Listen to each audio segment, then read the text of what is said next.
Hello everyone, this is Diksha Rathore and welcome back to my channel. तो friends, next question discuss करेंगे जो child development and psychology से है। तो जल्दी से आ जाइए और वीडियो को लाइक एंड शेयर कर दीजिए, चैनल को सब्सक्राइब कर लीजिए। तो शुरू कर लेते हैं आज की क्लास के जो इम्पोर्टेंट क्वेश्चन है। क्वेश्चन जो है, क्रियात्मक अनुसंधान का उपयोग होता है शिक्षण में सुधार हेतु, शिक्षण में परिवर्तन हेतु, विद्यालय एवं शिक्षण की समस्या समाधान हेतु या उपरोक्त सभी। तो क्रियात्मक अनुसंधान का उपयोग होता है। तो क्या आंसर सही हो जाएगा? आप वीडियो को पॉज कर लीजिए और आपके कितने क्वेश्चन सही होंगे आउट ऑफ 30 वो आप कमेंट में बताइएगा। एक एक फीडबैक आपको ज़रूर देना है, ठीक है। तो क्रियात्मक अनुसंधान का उपयोग होता है डियर, देखिए शिक्षण में सुधार के लिए भी होता है और क्या क्या चेंजेस लाने हैं उस लिए भी होता है, और विद्यालय एवं शिक्षण की समस्या क्या है उनके सॉल्यूशन के लिए भी क्रियात्मक अनुसंधान का उपयोग होता है। तो आंसर यहाँ पर सही हो जाएगा डी आंसर, उपरोक्त सभी आंसर हमारा सही हो जाएगा। ओके, और ये बहुत इंपॉर्टेंट है आपके हर टेट एग्ज़ाम के लिए। नेक्स्ट क्वेश्चन है, फिल करना है में मापन की भूमिका सब सीखी हुई कुशलताओं में निष्पादन का एक संपूर्ण अवलोकन देती है। निर्माणात्मक मूल्यांकन, योगात्मक मूल्यांकन, निदानात्मक मूल्यांकन या इनमें से कोई नहीं। तो आपके अकॉर्डिंग इसका सही आंसर क्या हो जाएगा? तो यहाँ पर आंसर हमारा राइट होगा बी आंसर, योगात्मक मूल्यांकन, ठीक है। बी आंसर जो है यहाँ पर हमारा सही है। केटल द्वारा विश्लेषित किए गए व्यक्तित्वशील गुणों की संख्या कितनी है? 13, 15, 16 या 14। तो इन्होंने जो है व्यक्तित्वशील गुणों की संख्या बताई थी, ठीक है, और इन्होंने प्रश्नावली तैयार की थी जिसका नाम था 16 PF, यानी 16 पर्सनैलिटी फैक्टर बताए थे, ठीक है। तो आंसर यहाँ पर सही हो जाएगा सी आंसर, 16। ओके, अगला क्वेश्चन है, नई परिस्थितियों में समायोजन की योग्यता ही बुद्धि है, यह कथन है स्टर्न का, टर्मन का, वेशलर का या गेस्ट का। तो ये किसका कथन है? नई परिस्थितियों में समायोजन की योग्यता ही बुद्धि है। तो ये डेफिनेशन दी है स्टर्न ने। ए आंसर यहाँ पर राइट हो जाएगा। कौन सा अभिप्रेरित करने हेतु उचित नहीं है? परिणाम या प्रगति का ज्ञान, जिसको हम कहते हैं प्रतिपुष्टि, फीडबैक, प्रशंसा या निंदा का प्रयोग, प्रतिस्पर्धा एवं सहयोग की भावना, दंड का प्रयोग। तो इसमें पूछा है कि कौन सा अभिप्रेरित यानी मोटिवेटेड करने के लिए उचित नहीं है। हम बच्चों को फीडबैक देते हैं, उनकी प्रशंसा करना, उनकी निंदा करना या कंपटीशन करवाना, उनमें सहयोग की भावना विकसित करना, ये तो मोटिवेटेड का एक साइन होता है। लेकिन दंड का प्रयोग ये नेगेटिव है, पनिश हमें नहीं करना है। तो आंसर सही हो जाएगा यहाँ पर डी आंसर। नेक्स्ट क्वेश्चन है, कौन सा व्यक्तिगत विभिन्नताओं के कारण नहीं है? परिपक्वता, वंशानुक्रम, निर्देशन या वातावरण। तो यहाँ पर आंसर सही हो जाएगा, देखिए परिपक्वता तो है, वंशानुक्रम भी है, वातावरण भी है, लेकिन निर्देशन नहीं होगा। तो आंसर राइट हो जाएगा सी आंसर, निर्देशन। विभिन्न मुद्दों और विमर्शों पर उनके लिए कारण प्रस्तुत करते हुए बच्चों को अपनी व्यक्तिगत राय को व्यक्त करने के लिए प्रोत्साहित करने वाले प्रश्न किसको बढ़ावा देते हैं? बच्चों का मानकीकृत आंकलन, विश्लेषणात्मक और आलोचनात्मक चिंतन, अभिसारी चिंतन या जानकारी का पुनः स्मरण। तो आंसर राइट हो जाएगा यहाँ पर विश्लेषणात्मक और आलोचनात्मक चिंतन। तो बी आंसर जो है यहाँ पर हमारे जो है बिल्कुल सही है। अगला क्वेश्चन है, बच्चों के अधिगम को सुगम बनाने के लिए अध्यापकों को एक अच्छे कक्षाई परिवेश का सृजन करने की आवश्यकता होती है। इस प्रकार के अधिगम परिवेश का सृजन करने के लिए नीचे दिए गए कथनों में से कौन सा सही नहीं है? ऑप्शन है बच्चे के प्रयासों को स्वीकृति, अध्यापकों के अनुसार कार्य करना, बच्चे को स्वीकार करना या अध्यापक का सकारात्मक रुख। तो क्या सही आंसर हो जाएगा? तो बच्चों के अधिगम को सुगम बनाने के लिए अध्यापकों को एक अच्छा इन्वायरमेंट जो है क्रिएट करने की आवश्यकता होती है। तो इसमें पूछा है कि जो कथन सही नहीं है ना, देखिए, बच्चों के जो प्रयास हैं उनको एक्सेप्ट तो करना चाहिए, बच्चों को स्वीकार करना चाहिए, एक पॉजिटिव बिहेवियर बच्चे की तरफ होना चाहिए, लेकिन अध्यापकों के अनुसार कार्य करना ये कथन सही नहीं है। तो आंसर सही हो जाएगा बी आंसर। विकास के परिप्रेक्ष्य में समय के साथ होने वाले परिवर्तनों में निम्न में क्या शामिल है? रूप, दर, अनुक्रम या ये सभी? तो आंसर सही हो जाएगा ये सभी। ठीक है। 12 वर्ष से 16 वर्ष के बच्चों के लिए हिंदी में डॉक्टर एस जलोटा ने कौन सा परीक्षण प्रतिपादित किया? अशाब्दिक बुद्धि परीक्षण, साधारण मानसिक योग्यता परीक्षण, आर्मी अल्फा परीक्षण या चित्रांकन परीक्षण? तो आंसर सही हो जाएगा अशाब्दिक बुद्धि परीक्षण। ए आंसर सही है। निम्नलिखित में से कौन व्यक्तित्व का प्रक्षेपी परीक्षण नहीं है? रोरशा शाही धब्बा परीक्षण, टीएटी, शब्द साहचर्य परीक्षण या 16 PF परीक्षण? तो कौन व्यक्तित्व का प्रक्षेपी परीक्षण नहीं है, यहाँ पर वो बात हुई है।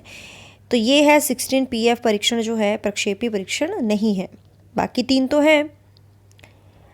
अगला क्वेश्चन है, कक्षा 5 के न्यून दृष्टि वाले बच्चों को, ऑप्शन देख लीजिए, निम्न स्तर के कार्य के लिए माफ़ करना उचित है, उसे दैनिक कार्य में उसके माता पिता तथा मित्रों को सहायता करनी चाहिए, कक्षा में सामान्य रूप में बर्ताव करना चाहिए एवं ऑडियो सीडी के जरिए सहायता प्रदान करनी चाहिए या कक्षा में विशेष बर्ताव करना चाहिए? तो कक्षा 5 के न्यून दृष्टि वाले जो बच्चे हैं, ठीक है, तो क्या सही आंसर हो जाएगा? तो राइट आंसर जो है वो है कि कक्षा में सामान्य रूप से बिहेव करना चाहिए उनके साथ और ऑडियो सीडी के जरिए सहायता प्रदान करनी चाहिए। तो सी आंसर जो है यहाँ पर सही है। नेक्स्ट क्वेश्चन है, बुद्धि के द्विकारक सिद्धांत का प्रतिपादन किसने किया? थॉर्नडाइक, स्पीयरमैन, वर्नन या स्टर्न?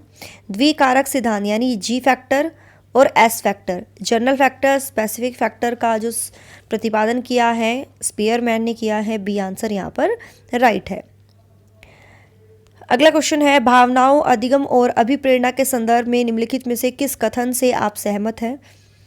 सीखने के लिए भावनाओं को अलग रख देना चाहिए, प्रेरणा और सीखने के साथ भावनाएं घनिष्ठ रूप से जुड़ी हैं, सीखने के लिए अभिप्रेरित करने भावनाओं की कोई भूमिका नहीं होती, या कुछ नया सीखना इस पर निर्भर करता है कि उसमें हम कितने निपुण हैं। 644 में आंसर सही हो जाएगा। किस कथन से आप सहमत हैं? तो आंसर देख लीजिए, बी आंसर, प्रेरणा और सीखने के साथ भावनाएं घनिष्ठ रूप से जुड़ी हैं। तो बी आंसर यहाँ पर सही है। पुनरावृत्ति प्रश्न किए जाते हैं ज्ञान प्रदान करने हेतु, प्राप्त ज्ञान के उपयोग हेतु, विषय वस्तु को समझाने हेतु या इनमें से कोई नहीं? तो पुनरावृत्ति, रिकैप्चुलेशन प्रश्न, एक कंटेंट को समझाने के लिए ये जो है हम इस तरह के प्रश्न पूछते हैं कि बच्चे पहले से क्या जानते हैं और बच्चों ने क्या समझा है। ठीक है, तो सी आंसर जो है यहाँ पर सही है। नेक्स्ट क्वेश्चन है, अनुसंधान जो सामाजिक समस्या से संबंधित होता है तथा विद्यालय की जनशक्ति के द्वारा विद्यालय में क्रियाकलापों के सुधार हेतु संचालित किया जाता है कहलाता है मौलिक अनुसंधान, क्रियात्मक अनुसंधान, सामाजिक अनुसंधान या इनमें से कोई नहीं? तो ये कहलाता है क्रियात्मक अनुसंधान। ठीक है, बी आंसर सही है। व्यक्तिगत एवं बुद्धि में जो है वंशानुक्रम की नामात्र की भूमिका है, महत्वपूर्ण भूमिका है, अपूर्वानुमेय भूमिका है या आकर्षक भूमिका है? यहाँ पर व्यक्तित्व आएगा डियर, व्यक्तित्व। ठीक है, तो व्यक्तित्व आपकी पर्सनालिटी और इंटेलिजेंस में वंशानुक्रम की जो नामात्र की भूमिका होती है, तो यहाँ पर ए आंसर हमारा राइट हो जाएगा।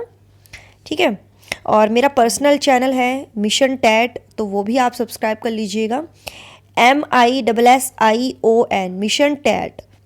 ठीक है, तो इस पर भी मैंने आपके टैट से रिलेटेड काफ़ी वीडियोस अपलोड की हुई है। तो अगला क्वेश्चन है, जिन इच्छाओं की पूर्ति नहीं होती उनका भंडार ग्रह निम्न में से कौन सा है? इदम, अहम, परम अहम या इदम एवं अहम? तो ये है इदम। ठीक है, ए आंसर सही है। रक्षा तंत्र बहुत सहायता करता है हिंसा से निपटने में, दबाव से निपटने में, थकान से निपटने में या अजनबियों से निपटने में। तो रक्षा तंत्र जो है बहुत सहायता करता है दबाव से निपटने में।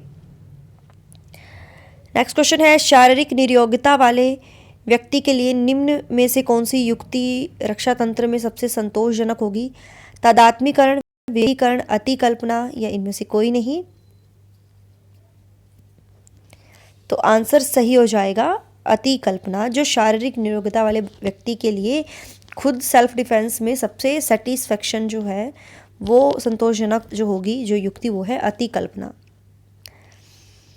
अगला क्वेश्चन है, बालक प्रसंग परीक्षण जो है, ठीक है, CAT जो परीक्षण है 3 वर्ष से 10 वर्ष की आयु के बालकों के लिए बनाया गया। इस परीक्षण में कार्ड में प्रतिस्थापित किए गए हैं सजीव वस्तुओं के स्थान पर निर्जीव वस्तुओं को, लोगों के स्थान पर जानवरों को, पुरुषों के स्थान पर महिलाओं को या वयस्क के स्थान पर बालकों को।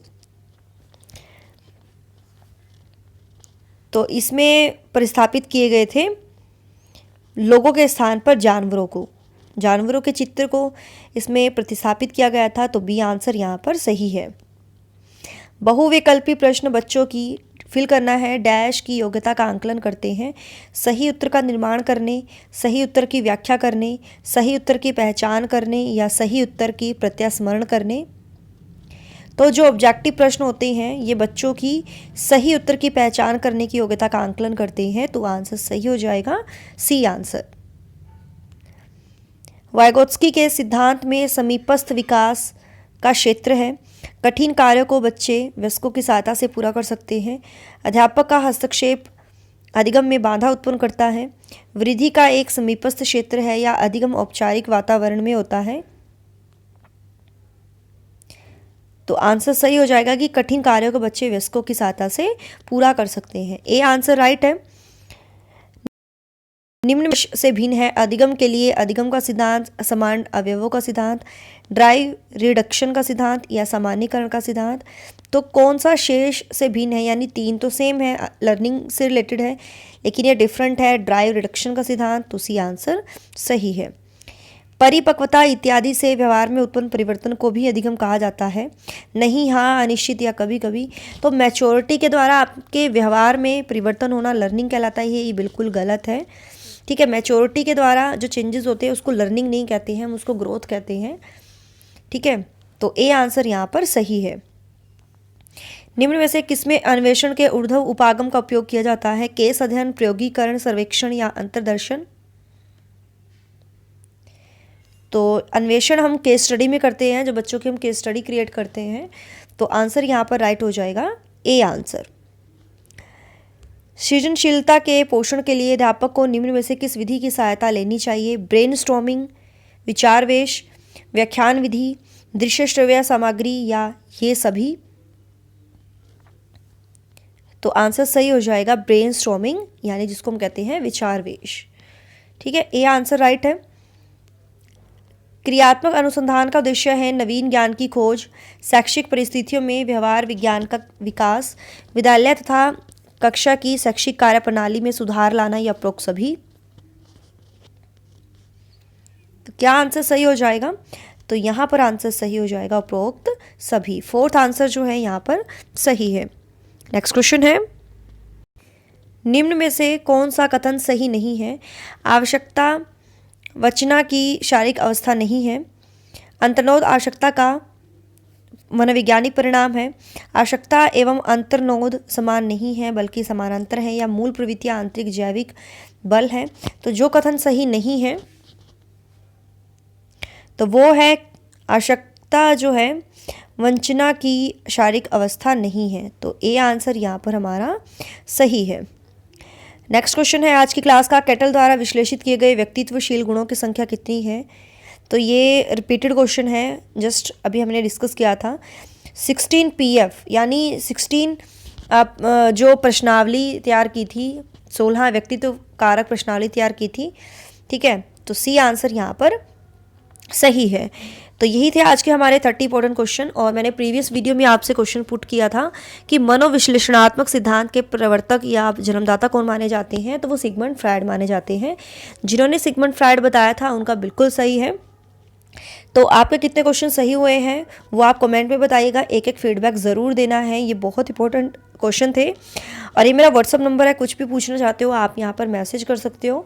तो मिलते हैं नेक्स्ट क्लास में नेक्स्ट क्वेश्चन के साथ। So thanks for watching my video, do like share and subscribe my YouTube channel. Till then bye bye, रब रखा, जय भोलेनाथ।